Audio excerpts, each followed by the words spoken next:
Hello student, यदि आपको exam से डर लगता हो, आपको प्रीलिम्स से डर लगता हो, मतलब ऑब्जेक्टिव क्वेश्चन से डर लगता हो, या फिर आपको सब्जेक्टिव क्वेश्चन से डर लगता हो, लॉन्ग आंसर आप नहीं लिख पाते हो, अपनी जो बातें हैं वो एक्सप्रेस नहीं कर पाते हो, यदि आपको इंटरव्यू से फोबिया है, आपको डर लगता है ना, ये मतलब ओवरऑल मैं ये बोलूँ कि आपको पूरे एग्ज़ाम से ही डर लगता है कि आपका एग्ज़ाम क्रैक होगा या फिर क्रैक नहीं होगा।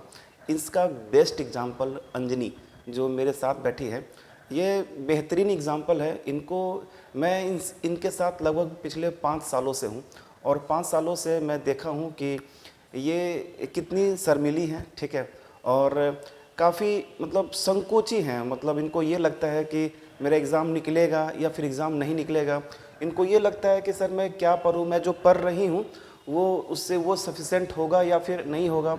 अपनी बातों को ये एक्सप्रेस नहीं कर पाती थी, मतलब किसी के सामने, है ना। जब मैं इनका मॉक इंटरव्यू ले रहा था तो मॉक इंटरव्यू से पहले मतलब ऐसा होता था कि इनको स्वेटिंग स्टार्ट हो जाता था, मतलब पसीना आना स्टार्ट हो जाता था। और कई बार ऐसा हुआ है कि इंटरव्यू में, मॉक इंटरव्यू में इनके मार्क्स बाकी लोगों से कम आए हैं, ठीक है, लेकिन इन सबको बीट किया इनके हार्डवर्क ने। तो आज हमारे साथ है अंजनी, तो स्वागत है, वेलकम।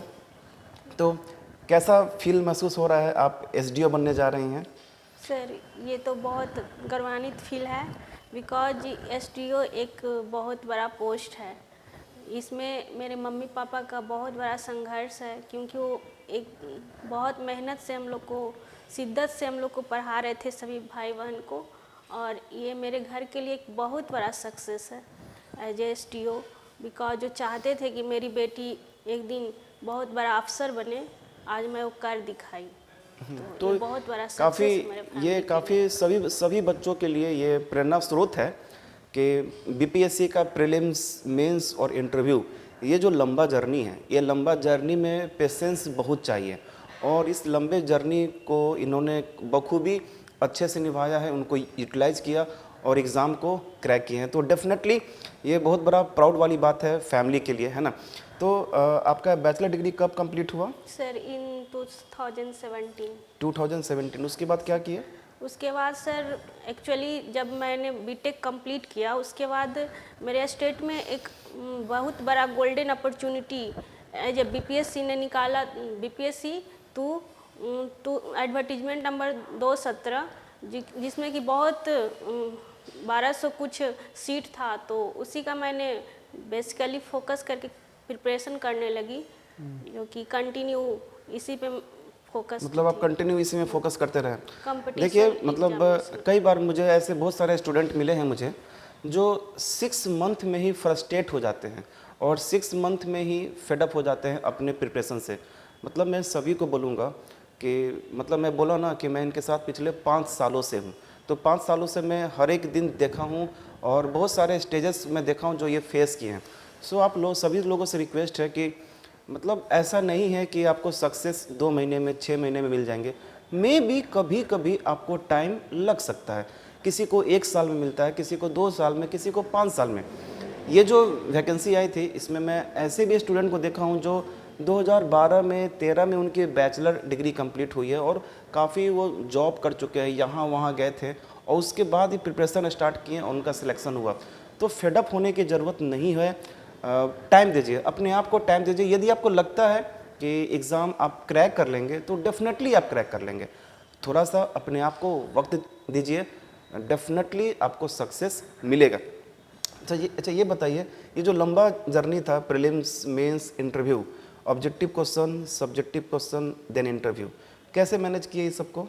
सर मैंने इसको बहुत सॉफ्टली मैनेज किया, क्योंकि हम लोग स्टार्टिंग से ही इसी वैकेंसी पे फोकस थे। तो इसी कारण हम लोग यूपीएससी का प्रिपरेशन, यूपीएससी का जो लास्ट ईयर का क्वेश्चन था उसको मतलब रेगुलर बनाया करते थे। यूपीएससी का प्रीवियस ईयर क्वेश्चन, हाँ हाँ। ठीक है। तो ऑब्जेक्टिव और सब्जेक्टिव दोनों? ऑब्जेक्टिव के लिए भी किए, और जब मेंस का एग्जामिनेशन आया तो उस समय उसका यूपीएससी का ही जो मेंस लिया जाता है उसका प्रीवियस ईयर का क्वेश्चन का हम लोग रिटर्न देखिए लिखा करते थे। मैं हमेशा स्टूडेंट को बोलता हूँ कि आप टेक्स्ट बुक को पढ़िए, ठीक है, टेक्स्ट बुक को पढ़िए। और अच्छा, टेक्स्ट बुक के बारे में आप क्या ओपिनियन है आपका?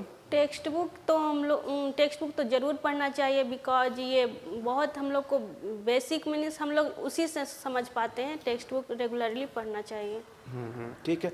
मैं सभी बच्चों को बोलता हूँ कि प्रीवियस ईयर क्वेश्चन बहुत ज़रूरी होता है, टेक्स्ट बुक। यदि ये दो चीज़ें अगर आप स्टार्टिंग डे वन से, अपने प्रिपरेशन के डे वन से आप इसको यदि अपने स्टडी में इंक्लूड करते हो, तो मुझे लगता है कि आपके कॉन्सेप्ट्स क्लियर होंगे, किस टाइप के क्वेश्चन आते हैं, ये सभी कुछ आप इजीली निकाल सकते हो। ठीक है।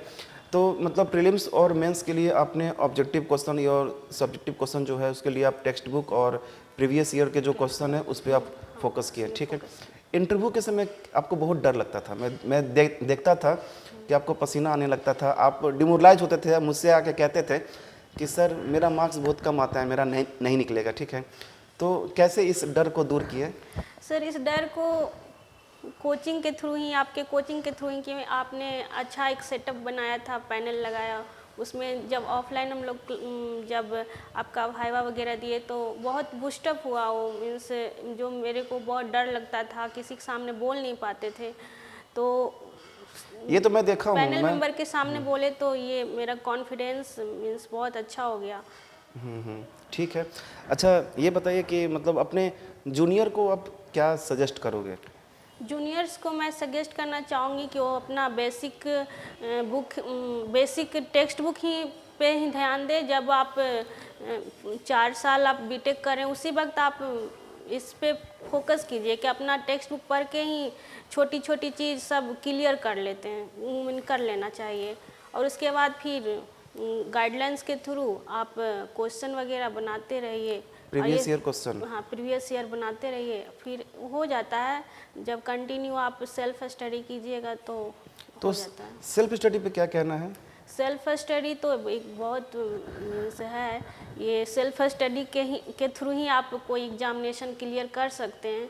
बिकॉज ये जो कोचिंग के थ्रू हम लोग को सिर्फ एक गाइडलाइंस मिलती है, उसमें जो क्लियर नहीं हो पाता वहाँ हम लोग समझते हैं, बाकी सारा डिपेंड करता है हम लोग का अपना सेल्फ स्टडी पे ही। सेल्फ स्टडी पे ही। ठीक है। मैं जानता हूँ कैसे ये बहुत सारे स्टूडेंट ऐसे होते हैं जो ये बोलते हैं कि सर घर पे सेल्फ स्टडी नहीं होती है ना, कि सर मतलब अलग से रूम लेना चाहिए। तो जबकि आप तो घर पे ही रह के स्टडी किए हैं, तो ये बताइए कि घर पे ही रह के आप घर को मतलब घर पे रहना और प्रिपरेशन करना दोनों मैनेज कैसे किए? सर ये तो फैमिली का सपोर्ट से भी होता है, बिकॉज फैमिली अगर वो हेल्प करते हैं कि हाँ नहीं तुमको पढ़ना है तो हम लोग पढ़ लेते हैं। घर पे भी रह के पढ़ा जा सकता है, वो ऐसा इन्वायरमेंट बनाना पड़ता है, सब मिल के बनाते हैं। और रूम पे होता है कि थोड़ा साइलेंट रहता है तो अच्छा रहता है रूम पे भी। देखिए मैं यहाँ पे ये कहूँगा, सारे जो पेरेंट्स हैं वो कहीं ना कहीं सिलेक्शन पे पेरेंट्स का बहुत ज़्यादा योगदान होता है। आप अपने बच्चों को एक थोड़ा सा प्राइवेसी दें, है ना, और उनको गाइडलाइन करें, उनको प्रॉपर उनको मॉनिटर भी करें। लेकिन हाँ, पढ़ाने के जो अगर आप चाहते हैं कि उनको अच्छा अधिकारी बनाना चाहते हैं, है ना, तो थोड़ा सा उनको फ्री कीजिए, है ना, बाकी घर के कामों से बिल्कुल इन सब से बिल्कुल अलग कीजिए, है ना। तो कितने घंटे ओवरऑल घर में, मतलब अगर देखा जाए तो आप क्लासेस करते थी, है ना, कोचिंग्स करते थे, कॉलेज था, इन सबको हटाने के बाद कितने आवर्स आप स्टडी करते थे? ये बच्चों का बहुत सारा डाउट होता है, मैम सर कितने घंटे पढ़ाई करें, है ना, ये नंबर ऑफ आवर्स कितने ज़्यादा स्टडी करें, इस पर क्या कहना चाहेंगे आप?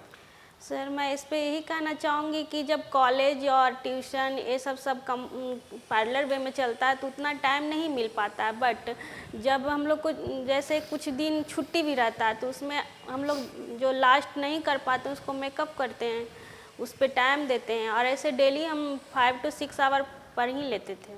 5 to 6 आवर ना। देखिए मतलब कल भी आई थी हमारे साथ, नेहा थी, पूजा थी, और भी बहुत सारे स्टूडेंट आए थे, और मैं तो सभी स्टूडेंट से बिल्कुल रेगुलर टच में रहा हूँ, तो कौन कितना स्टडी कर रहा है वो मैं बेटर जानता हूँ। तो आई थिंक 5 to 6 आवर, है ना, ये सफिशिएंट है।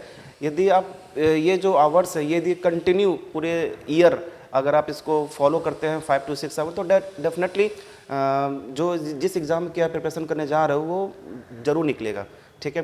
तो मैं ओवरऑल यही कहूँगा कि आपको एग्ज़ाम से डर हो, है ना, आप अपनी बातों को एक्सप्रेस नहीं कर पाते हो, आप कहीं पे किसी के साथ घुल मिल नहीं पाते हो, यदि आपको एग्ज़ाम से फोबिया हो, चाहे ऑब्जेक्टिव क्वेश्चन हो, मेंस क्वेश्चन के हो, चाहे आपके इंटरव्यू के हो, है ना। यदि आपको हर चीज़ से बहुत डर लगता हो तो Anjani is the one of the example. आप इनसे ज़रा सीखिए। और कैसे, और मैं खुद बोला हूँ ना कि मैं 5 सालों से हूँ इनके साथ, तो मैं देखा हूँ कि मतलब कितना ज़्यादा ये स्ट्रगल किए हैं और आप निकाल सकते हैं डेफिनेटली। और फिर से मैं अंजनी को पूरे टीम की तरफ से शुभकामनाएं देता हूँ इनके बेस्ट फ्यूचर के लिए। Thank you Anjani. Thank you.